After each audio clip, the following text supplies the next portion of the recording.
조선시대 때 곡비라고 하는 직업이 있었습니다. 곡비. 뭐 하는 사람이냐 하면 말 그대로 우는 거죠. 비. 그러니까 이건 노비의 노비 하는 그 비자입니다. 그래서 곡비 하면 장례식에서 자식들을 대신해서 울어주는 사람을 곡비라고 했습니다. 처음에는 이 상주의 건강을 염려하는 선한 취지에서 곡비가 시작이 됐습니다. 부모가 세상을 떠나고 난 뒤에 너무 슬퍼하는 자녀들이 힘들지 않고 무너지지 않도록 돕기 위한 취지였습니다. 그런데 시간이 흐르면서 이 곡비의 울음은 슬픔을 대신하는 도구가 아니라 슬픔을 연출하는 방식으로 변질이 됩니다. 눈물이 있고 곡소리는 들렸지만 진짜 애통하는 그 마음은 온데간데 없이 사라져버리고 말았습니다. 그러니까 소리만 남고 슬퍼하는 마음과 그 애통하는 자식들의 진정한 마음들은 다 빠져버린 겁니다. 결국은 형식만 남고 본질이 사라져버린 겁니다. 생명이 빠져버린 겁니다. 오늘 본문은 바로 이 지점에서 시작이 됩니다. 하나님을 향한 신앙이 형식만 남고 생명이 사라질 때 예수님은 단호하게 말씀하십니다. 새 포도주는 새 부대에 담아야 된다. 오늘 마태복음 9장의 말씀은 율법을 부정하는 말씀이 아니고 율법의 본질이 왜곡되어 있는 마치 곡비가 처음 도입될 때의 취지, 그것은 사라지고 생명이 없어지고 뼈대만 남은 것처럼 그렇게 율법의 본질이 왜곡된 것에 대해서 책망하는 말씀입니다. 율법이 나쁘다 아닙니다. 율법이 주는 목적은 분명합니다. 그 율법이 주는 목적은 하나님을 사랑하고 하나님을 사랑하는 삶을 이 땅에서 우리가 잘 감당해내고 또 하나님의 뜻을 실현해내는 것, 그게 율법이 가지고 있는 본질이고 목적입니다. 그런데 시간이 지나면서 사람들은 말씀을 지키고 살아내는 것보다 이 지키는 모양에 집착하기 시작을 했습니다. 그래서 언젠가 말씀드린 것처럼 한국 유학생들이 있으면 안식일 날이 돼서 날짜가 넘어갔는데 불을 끄지 못했는데 잠을 자기 위해서 불을 끄려면 한국 사람에게 야, 내 대신 불 좀 꺼달라. 이 불을 끄는 것도 안식일에 해서는 안 되는 일이거든요. 그래서 그런 모양만 집착하는 신앙의 양태로 변질이 되기 시작을 했습니다. 요한의 제자들이 묻습니다. 그 변질된 율법의 왜곡된 모습을 가지고 있었던 요한의 제자들이 어째서 당신의 제자들은 금식하지 않습니까? 그렇게 물어봅니다. 질문 자체는 아주 경건해 보이죠. 그러나 그 안에 기준이 하나 있습니다. 그 기준이 뭐냐? 지금까지 우리가 해온 방식과 다르다는 것이 기준입니다. 이에 대해서 예수님이 말씀하시기를 오늘 15절에 뭐라고 말씀하시냐면 혼인집 손님들이 신랑과 함께 있을 동안에 슬퍼할 수 있느냐?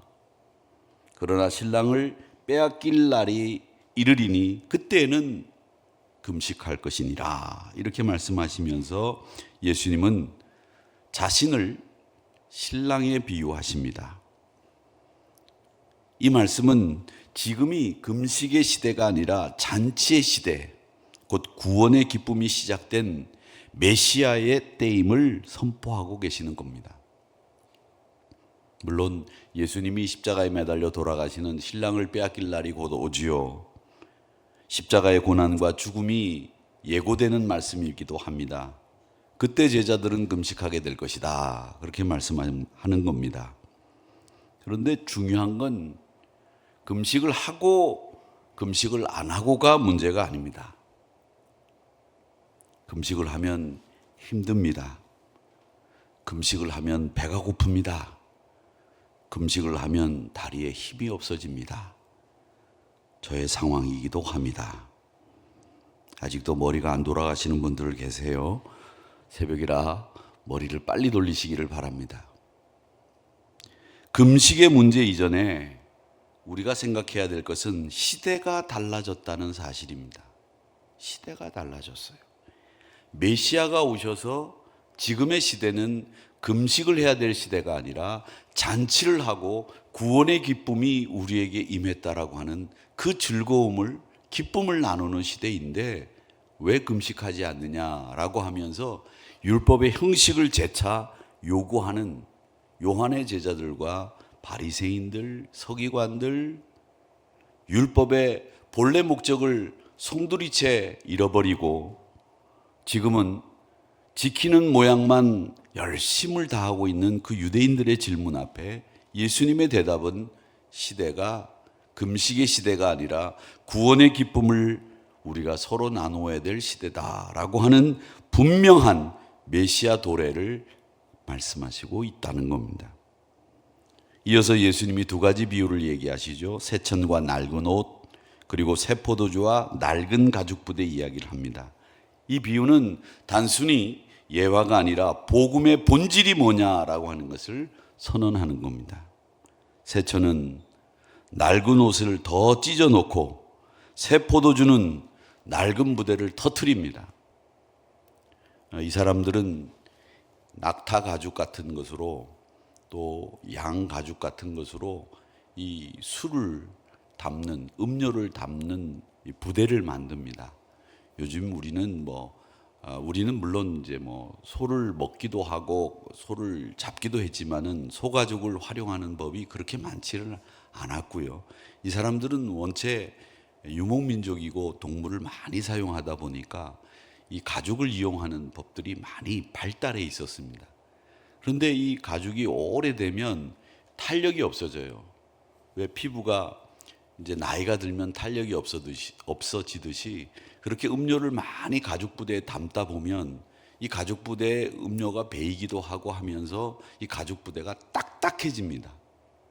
그러다가 새 포도주가 들어가면 이 새 포도주는 발효를 하지 않습니까?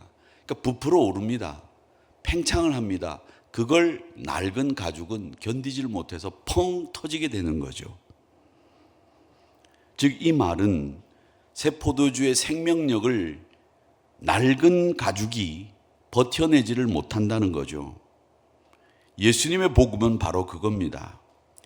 유대교 전통 안에 있는 이 지금 우리가 지키고 있는 율법이라고 하는 것은 여러분들이 지켜내려고 하는 모양만 있지 사실은 생명력이 없고 생명력이 있는 복음을 받아들이기에는 이미 낡아서 들어가는 순간에 펑 터지게 돼 있다. 기존의 틀을 유지한 채로 조금 더 열심히 살자는 이야기 아니다. 완전히 바꾸어 살자라는 이야기다. 지금까지의 삶은 이제 버리고 새로운 삶을 살자. 이걸 지금 말씀하고 있는 겁니다. 여러분 많이 들어보셨는지 모르겠습니다만은 저는 목사님들과 만나면서 교회 시설이 낡아서 리모델링하는 교회들 목사님 이야기를 많이 들어본 적이 있습니다. 그 목사님들이 한결같이 이구동성으로 하는 말씀이 몇 가지가 있는데 그 중에 한 가지는 뭐냐? 리모델링을 하고 난 뒤에 보니까 새로 건축하는 게 낫다. 이 말씀을 제일 먼저 하세요. 그리고 리모델링을 하려고 생각했던 그 부분을 뜯어보고 난 뒤에 고치고 나니까 다른 부분이 또 눈에 거슬려서 거기까지 하느라고 돈이 더 들었다. 그 얘기입니다. 즉 리모델링을 하는 것보다 새로 짓는 것이 훨 편하고 쉬웠다. 저는 신앙생활이 꼭 여기에 합당한 비유라고 생각을 합니다. 여러분, 신앙생활은 우리의 생활을 리모델링하는 것이 아니라 완전히 갈아엎고 새로 짓는 겁니다. 복음에 맞게 기존의 틀을 유지하는 것이 아니라 완전히 기존의 틀을 벗어버리고 새로운 집을 짓듯이 우리의 복음 생활을 하는 것이다. 존재를 바꾸고 삶의 방식을 바꾸고 하나님과의 관계를 새롭게 하는 능력, 그게 복음 안에 있습니다. 그래서 예수님이 말씀하시기를 새로운 생명은 새 부대에 담아야 된다라는 말씀을 하시는 겁니다.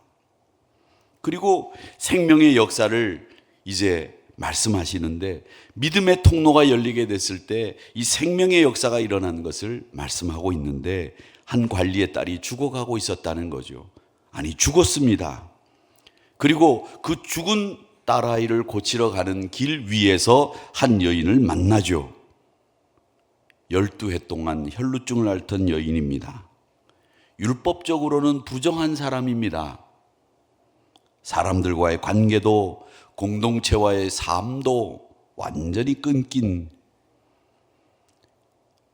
가족도 없고 알아주는 이도 없고 말 걸어주는 사람도 없는 그런 상태의 여인입니다. 여러분, 제일 힘든 게 뭐냐면 사람이 사람을 만날 수 없을 때가 제일 힘든 겁니다.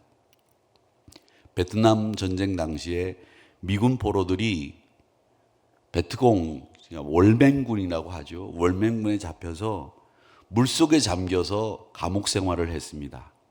흐르는 물속에 대나무로 감옥을 만들어 가지고 거의 반쯤 몸을 물에 담궈 가지고 몸이 퉁퉁 부를 정도로 감옥에, 그 물속에 있는 감옥에 잠궈두고 물에 있는 각종 그 벌레들이 사람을 물어뜯게 만드는, 고통도 겪게 만들었던 그런 이 베트남 전쟁 당시에 미군 포로들의 생활이 그랬습니다. 근데 그분들이 벌레에 물리고 물에 잠겨 있는 것보다 더 힘든 게 있었는데, 그게 자기가 말할 수 있는 사람이 없었다는 게 더 힘들었다는 거죠. 근데 자기 미군 포로 다른 사람이 같이 붙잡히게 돼서 또 수용돼서 물속에 잠겨 있으면 그렇게 말하는 것이 좋아서 그 고통도 금방 잊어버릴 정도였다라고 할 정도로 사람이 사람과 말을 하고 얼굴과 얼굴을 마주대는 것이 우리 사람답게 사는데 정말 중요한 일인데, 이 12년 동안 혈루증을 앓던 여인은 사람이 말을 걸지 않습니다. 눈을 씻고 찾아봐도 자기에게 말 거는 사람도 없습니다. 얼마나 여인으로서의 삶이 고통스럽고 힘들었겠는지 상상이 가지 않습니다. 그런데 그녀에게 단 한 가지 믿음이 생겼습니다. 예수님의 옷자락만 만져도 나을 수 있다라고 하는 믿음, 그 믿음이 생긴 겁니다. 그녀가 예수님의 옷에 손을 대는 순간에 생명의 능력이 예수님으로부터 그녀에게 흘러갑니다. 예수님이 말씀하시기를 22절에서 뭐라고 말씀하시는가 하면, 딸아 안심하라, 내 믿음이 너를 구원하였다. 구원은 병만 고치는 것이 아니라 그녀의 존엄, 그녀의 관계, 그녀의 삶 모두를 다 회복시켜 주시고 고쳐주신 겁니다.